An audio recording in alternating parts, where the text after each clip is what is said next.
Tout à fait. Ils étendent leur impuissance, non pas leur impuissance militaire, la Turquie est la deuxième armée de l'OTAN, mais leur impuissance diplomatique et politique à faire peser sur la machine internationale pour imposer le droit international et rien que le droit. Ce qui d'ailleurs renvoie en creux à la passivité de l'Europe.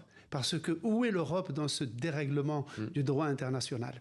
Donc, dans ce sommet, l'émir du Qatar a juste mis en avant deux idées forces. La première, c'est que selon lui, Israël n'a pas bombardé Doha uniquement pour tuer les responsables du Hamas, mais pour tuer toute idée de négociation et donc toute perspective de cessez-le-feu et donc toute possibilité de mettre fin à la guerre. Et de libérer les otages israéliens.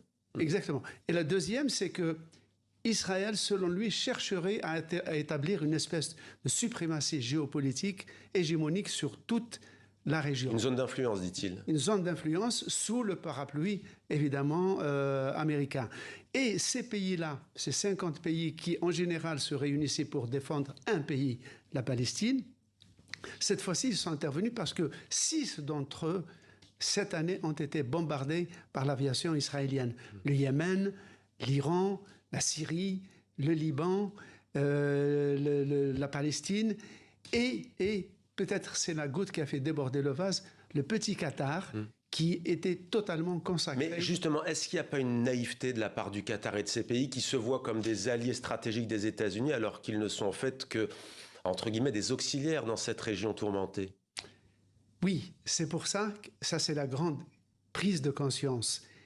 Ils ne vont pas rompre avec les États-Unis. Les États-Unis ont une quinzaine de bases militaires dans la région du Golfe.